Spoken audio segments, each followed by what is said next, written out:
अस्सलामु अलैकुम। Welcome to my YouTube channel Manchan story. तमाम वीडियोस की अपडेट के लिए मंचन स्टोरी को सब्सक्राइब करके बेल नोटिफिकेशन को ऑन करें। आसेबी घर पहला हिस्सा। हम लोग इन दिनों बहुत परेशान थे। बात ये थी कि मालिक मकान ने हमें घर खाली करने का नोटिस दे दिया था। मेरे वालिद सरकारी मुलाजिम थे। तनख्वाह बस इतनी थी कि गुज़र औकात हो जाती थी। मैं अभी ज़ेरे तालीम था। मुझसे 2 छोटी बहनें थीं, वो भी स्कूल में पढ़ रही थीं, लिहाजा तनख्वाह का कोई दूसरा वसीला नहीं था। ऐसे में अपना घर बनाना तो दूर की बात थी, कोई माकूल घर किराए पर भी नहीं ले सकते थे। मौजूदा घर हमारे पास पिछले 15 बरस से था। मालिक मकान वक्फे से किराया बढ़ाता रहता था, मगर इसे भी अंदाज़ा था कि अब्बा की तनख्वाह कितनी है। फिर हमारे आपस में ताल्लुकात भी थे। इस बिना पर भी मालिक मकान लिहाज करता था, मगर कब तक? आखिर उसे यही तरकीब सूझी कि मकान खाली करवा कर इसमें कुछ रद्द बदल करके नए किराएदारों को ज़्यादा किराए पर दे दे। दूसरा फ़ायदा उसे ये था कि एडवांस की माकूल रकम मिल जाती। हमसे तो इसने कोई रकम नहीं ली थी। अब्बा को भी एहसास हो गया था कि मालिक मकान क्या चाहता है। अब्बा इस पोजीशन में नहीं थे कि मुंह मांगा किराया अदा कर सकते, सो इन्होंने भी इसमें आफियत जानी कि कोई और मकान तलाश कर लें। जिस मकान में हम रह रहे थे वो पुरानी तर्ज का था। नक्शा भी आम सा था। अम्मी को हमेशा यही ख्वाहिश रही कि किसी खूबसूरत से घर में रहें, मगर ये ऐसी ख्वाहिश थी जिसका पूरा होना नामुमकिन नज़र आता था। अब जो नए मकान की तलाश शुरू हुई तो अम्मी की ख्वाहिश ने फिर सर उठा लिया। मुझे बड़ा दुख होता था कि मेरी अम्मी सुबह से शाम तक हम लोगों की खिदमत करती रहती हैं। ना कभी अच्छा पहना, ना अच्छा खाया। छोटी छोटी नासूदा ख्वाहिशों के जाल में जकड़ी रहीं। वो इस पुरानी तर्ज के घर को भी सजाती संवारती रहती थीं। आंगन कच्चा था, मगर अम्मा ने पानी छिड़क कर सीमेंट जैसा बना दिया था। दीवारों के साथ साथ गुलाब मोतियों के पौधे और दीवार पर चंबेली चढ़ाई हुई थी। बरामदे में गमलों पर सदाबहार पौधे लगाकर इसको सजाया होता था। इनकी बड़ी ख्वाहिश थी कि अल्लाह ताला कभी इनके दिन भी फेर दें और इन्हें भी एक खूबसूरत घर मिल जाए। ये ऐसी ख्वाहिश थी जो अक्सर इनकी ज़बान पर आ जाती थी। अब्बा इनकी इस ख्वाहिश पर चिढ़ जाते और अक्सर ही दिनों में तल्ख कलामी हो जाती।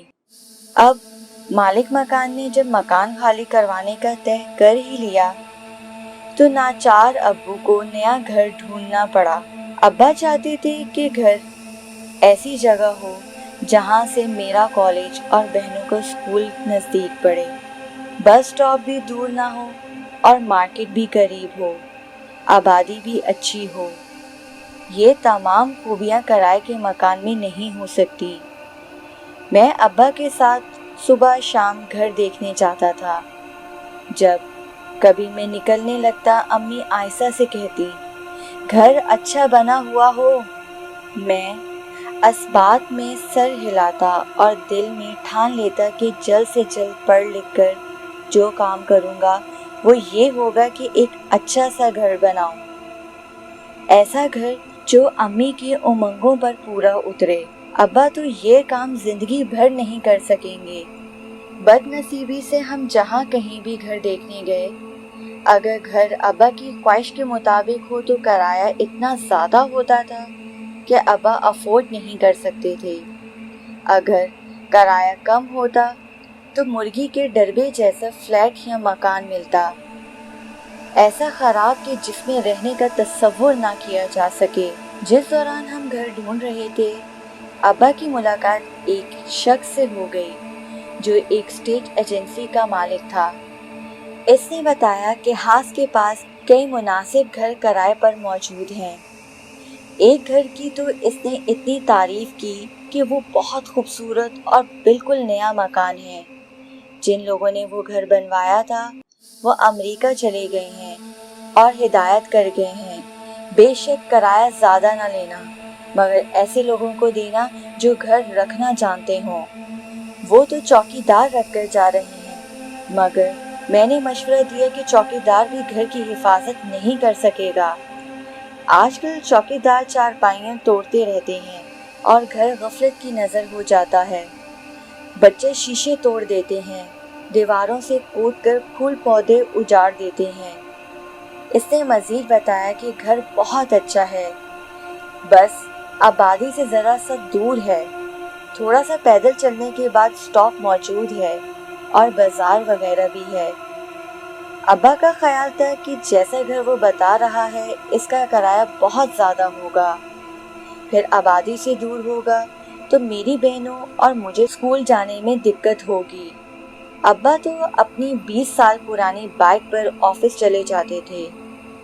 अब्बा ने इनकार करना चाहा कि आप आए तो सही, एक नज़र घर देख लें, फिर किराया पूछिएगा। अगर आपकी मर्जी के मुताबिक ना हुआ तो बेशक ना लें, कोई ज़बरदस्ती नहीं है। आखिर कुछ रोज़ बाद हर जगह से मायूस होकर मैं और अब्बा इस इलाके में पहुंच गए जहां वो घर मौजूद था। इस इलाके से कुछ दूर इस शख्स की स्टेट एजेंसी थी। जब हम वहां पहुंचे तो ये देखकर हैरान रह गए। वो कोई छोटा मोटा घर नहीं था, बिल्कुल बहुत खूबसूरत बंगला था। बाहर यहाँ से वहाँ तक लॉन था, फूल पौधे थे, मगर देखभाल ना होने की वजह से घास लंबी हो गई थी और पौधे तकरीबन सूख रहे थे। मगर घर बहुत शानदार था। 3 bedrooms, drawing room, American kitchen, tiles लगे बाथरूम्स, इनमें खूबसूरत टब और जदीद तर्ज के नलके और शावर लगे हुए थे। अब्बा घबरा कर बोले, हम इस काबिल नहीं हैं कि इस बंगले का किराया अदा कर सकें। हमें तो कोई छोटा मोटा घर चाहिए, ये महल हम क्या करेंगे। साहब, आपको बताया ना कि मालिक मकान इसके किराए की फिक्र में नहीं है। वो ये चाहते हैं कि इस घर की देखभाल होती रहे, वरना इन्हें तो उल्टा चौकीदार को पैसे देकर रखना पड़ता। आप जितना किराया इस घर का दे रहे हैं, जहां आप रहते हैं, उतना ही दे दीजिएगा। मैं मुतमईन हो जाऊंगा कि मैंने घर किसी शरीफ आदमी के हवाले किया है। क्या मतलब, मैं तो इस मकान के सिर्फ 1500 देता हूँ। अब्बा ने चुभती हुई निगाहों से उसे देखा। 1500? वो आदमी जरा चुप हो गया। अच्छा, ये बताएं कि आप लोग घर की देखभाल तो सही रखेंगे ना? बाज लोग घर का सत्यानाश कर देते हैं।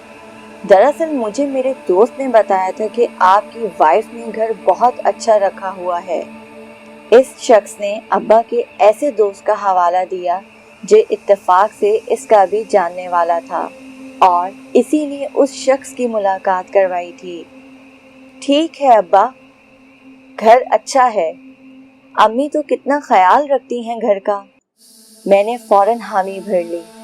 शाम को अम्मी को ले आएंगे, वो घर देखकर खुश हो जाएंगी।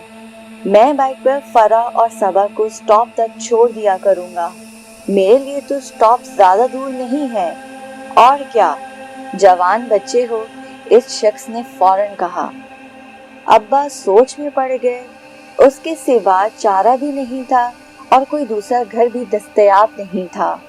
ठीक है, मैं कल आकर बताऊंगा, अब्बा ने जवाब दिया। मैं रास्ते भर अब्बा को कायल करता रहा कि अब्बा घर बहुत अच्छा है, आसपास और भी घर बन रहे हैं। फिर मालिक मकान तवील अरसे के लिए बाहर गए हैं। फिलहाल 4-5 बरस तक इनके आने की उम्मीद नहीं है। दरअसल मैं चाहता था कि अम्मी खुश हो जाएं। घर पहुंचकर सबसे पहले अम्मी को खुशखबरी सुनाई।